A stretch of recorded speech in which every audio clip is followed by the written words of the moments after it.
இயேசுவின் பிரியமானவர்களே, இந்த காணொளி பார்க்கிற உங்கள் ஒவ்வொருவரையும் நற்கரை ஆண்டவர் நிறைவாய் ஆசீர்வதிக்கிறார். ஆண்டவர் இயேசு சுவாமியின் பெயரிலே அபிஷேகத்தை, வல்லமையை இந்த நிமிடம் பெற்றுக் கொள்ளுங்க. ஆசீர்வாதமாய் இருக்கிறதா. இன்றைக்கு நிலை மாறும் உலகில நமது வாழ்க்கையும் மாறும். அதுதான் சிந்தனை. உலகத்துல எல்லாமே மாறும். அதுபோல நம்ம பிரச்சனைகளும் மாறும், நம் கவலைகள் மாறும், நம்மளுடைய கஷ்டங்கள் மாறும். நம்ம என்னவெல்லாம் பீதியில பயத்துல இருக்கிறோமோ, எதிர்காலத்தை குறித்தவற்றில பயந்து கொண்டு இருக்கிறோமோ, அவை அனைத்தும் மாறும். நான் இருக்கிறேன், நான் பார்த்துக் கொள்கிறேன் என்பதுதான் இன்றைக்கு தவக்கால சிந்தனையாக ஆண்டவர் இந்த மெசேஜோடு இன்றைக்கு நம்மை சந்திக்கிறார். இந்த செய்தியோடு இறைவன் நம்மை தொடுகிறார், நம்மை ஆசீர்வதிக்கிறார். உன்னுடைய நிலை மாறும்.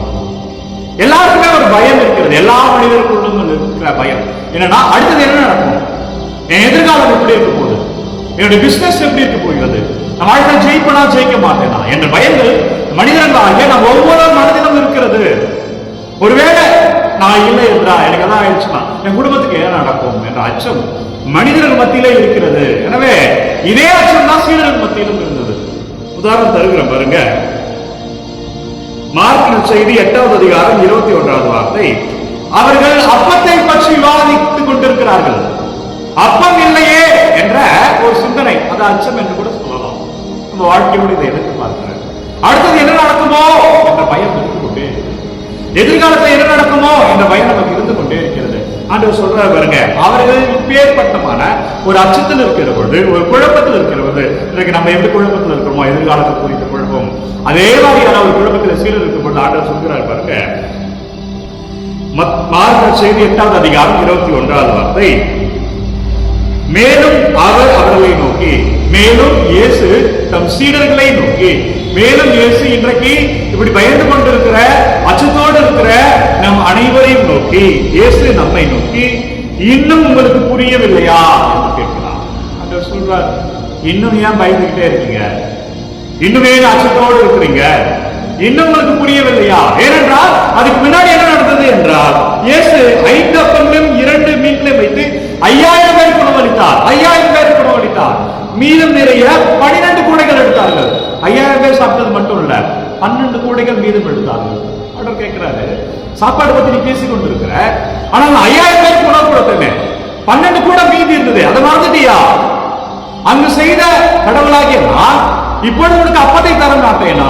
ஆண்டவர் நம்ம பார்த்து கேட்கிறார். நம்ம வாழ்க்கையில எவ்வளவு பிரச்சனைகள் காப்பாற்றி இருக்கிறேன், வாழ்க்கை இந்நாள் வரை உன்னை தாங்கி கொண்டு இருக்கிறேன், இந்நாள் வரை உன்னை ஆசீர்வதித்துக் கொண்டு இருக்கிறேன், பல தோல்விகளிலிருந்து உன்னை காப்பாற்றி இருக்கிறேன், பல தவறுகளிலிருந்து உன்னை காப்பாற்றி இருக்கிறேன், நான் உன்னை கைவிட்டுருவேனா அப்படின்னு கேட்கிறேன். நம்ம அவர் கைவிட மாட்டார். அதற்கு எதிர்காலத்தை குறித்து அச்சம் வேண்டாம். நான் இருக்கிறேன், நான் பார்த்துக் கொள்வேன், அவர் இருக்கிறார், அவர் பார்த்துக் கொள்வார் என்று சிந்தனை தருகிறார். எனவே பயப்படாத. அடுத்த மேற்கோள் பாருங்க, தொடர்ந்து சொல்றார், இயேசு 7 அப்பங்களை கொண்டு 4000 பேருக்கு உணவு. இந்த இறைவார்த்தைக்கு முந்தைய இறைவார்த்தை வாசிங்கன்னா 7 அப்பங்களை கொண்டு 4000 பேருக்கு உணவு, அதுல 7 கூடைகள் மீதம் எடுத்தீர்கள். அது உங்களுக்கு ஞாபகம் இல்லையா? இன்னும் உங்களுக்கு புரியலையா? உன் வாழ்க்கையில பல இடங்களே நான் இருந்திருக்கிறேனே, உனக்கு ஒன்றும் புரியலையா? பல இடங்களே உன்னை தப்பு வைத்திருக்கிறனே, ஒன்றும் எனக்கு புரியவில்லையா?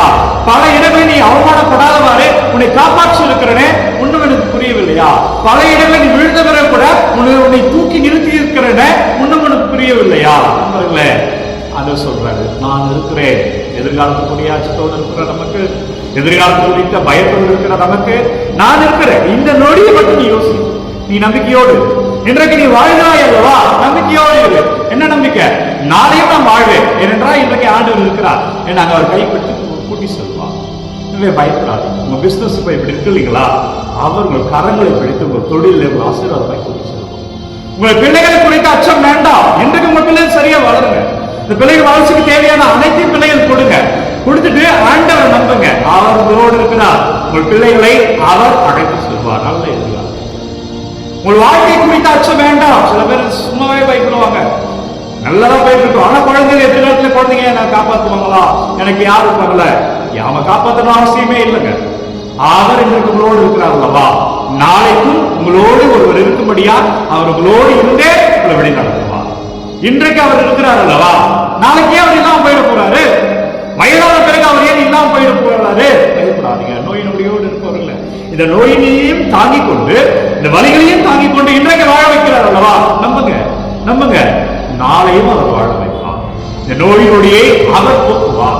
லாசரே வெளியே வா என்று இறந்தவரை உயிரோடு வாழ வைத்தார். 4 நாள் கழித்து உயிரோடு கல்லறையிலிருந்து வெளியே வா என்று லாசரை பெயர் சொல்லி அழைத்த கடவுள் உங்கள் நோயிலிருந்து, உங்கள் வலியிலிருந்து, உங்கள் கஷ்டங்களிலிருந்து உங்களை பெயர் சொல்லி அழைப்பார். நம்புங்க. அதான் சீடர்களை பார்த்து ஆண்டவர் கேட்கிறார். மேலும் அவர் அவர்களை நோக்கி, இந்த காணொளி பார்க்கிற நம் அனைவரையும் நோக்கி, மேலும் கடவுள் இதோ இந்த ஆராதனையில, இந்த ஜெபத்துல நம் அனைவரையும் நோக்கி, இன்னும் உங்களுக்கு புரியவில்லையா? நண்பர்களே, புரிந்து கொள்வோம். அவர் நம்ம கூட இருக்கிறார். எதிர்காலத்தை குறித்த அச்சம், எதிர்காலம் குறித்த அச்சம் இல்ல. என்னவெல்லாம் பயத்தோடு இருக்கிறீங்களா? நம்பிக்கையோடு இந்த காணொலி பார்க்கிறீங்களா? நம்பிக்கையோடு ஜெபத்துல நீங்க இந்த காணொலியில் ஜெபித்துக் கொண்டு இருக்கிறீங்களா? அவர் இருக்கிறார். அவர் நம்மை ஆசீர்வதிப்பார். அவர் நம்ம வாழ வைப்பார். ஜெபிப்போம். அப்பா நன்றி, இந்த வார்த்தைக்கு நன்றி. நான் இருக்கிறேன் என்ற வார்த்தை, பிள்ளைகளை எல்லாம் தொடுகிறேன் என்ற வார்த்தை, அபிஷேகத்தால் நிரப்புகிறேன் என்ற வார்த்தைக்கு நன்றி. எங்களோடு இருங்க அப்பா, எங்களை வழி நடத்துங்க. பிள்ளைகள் என்னவெல்லாம் ஜெப தேவைகளை அனுப்பி கொண்டே இருக்கிறார். விண்ணப்பங்களை கேட்டுக்கொண்டே ஒவ்வொரு விண்ணப்பத்தையும், ஒவ்வொரு ஜெபத்தையும் உங்கள் பார்த்து வைக்கிறேன். கமெண்டில் அனுப்பப்படுகிற ஒவ்வொரு தேவைகளையும் அப்பா நீர் தொடுவீராக. ஆண்டவரே, நீங்கள் ஆசீர்வதிங்க ராஜா. இயேசுவே, நீங்க இறந்த தகப்பனே, இயேசு கிறிஸ்துவின் பெயரில் உங்கள் ஜெபங்கள் எல்லாம் ஆசீர்வாதமாய் மாறும். வல்லமையான உள்ள நம்பிக்கையை சொல்கிறேன். வல்லமையான இறைவர் உங்களை ஆசீர்வதிப்பாராக. ஆண்டவர் இயேசு சாமி உங்களுக்கு சுகத்தை தருவாராக. இறை கிருபையிலே ஆசீர்வாதத்தை, வல்லமையை நிறைவாய் பெற்றுக் கொள்வீர்கள். எனவே நம்புகிறார்களே, வல்லமையான இறை கிருபையிலே ஆசீர்வாதமாய் வாழ்வீர்கள். ஜெப தேவைகள் எல்லாம் கமெண்ட்ல அனுப்பி கொண்டே இருங்கள். உங்களுக்காக நான் தொடர்ந்து ஜெபிக்கிறேன். உங்களுடைய ஒவ்வொரு ஜெப கருத்துக்களையும் என்னுடைய தனி ஜெபத்திலும் வைத்து, என்னுடைய திருப்பலியில் வைத்து உங்களுக்காக ஒப்புக்கொண்டு ஜெபிக்கிறேன். ஆண்டவர் கிருபையை காண்பீங்க. ஒவ்வொரு நாளும் வீடியோ காலை 3 மணிக்கு இந்த ஆராதனை யூடியூப் சேனல் வழியாக வந்து கொண்டிருக்கிறது. நேரடியாகவே இந்த யூடியூப் மூலமாகவே பார்த்து பயன்பெறுங்கள். முடிந்தால் இவரோடு பகிர்ந்து கொள்ளுங்கள். God bless you. Take care. Have a nice day. எல்லாம் வல்ல இறைவன், தந்தை, மகன், தூய ஆவியார் உங்கள் அனைவரும் நிறைவாய் ஆசீர்வதிப்பாராக. ஆண்டவர் இயேசு சாமியின் பெயரில் இன்றைக்கு மகிழ்ச்சியாய் வாழ்வீர்கள். ஆசீர்வாதங்களை பார்ப்பீர்கள். இறைவன் உங்களோடு வருகிறார். அன்பர்களே, இந்த காணொளி யாருக்கு தேவை என்று நினைக்கிறீர்களோ அவர்களோடு பகிர்ந்து கொள்ளுங்க. God bless you.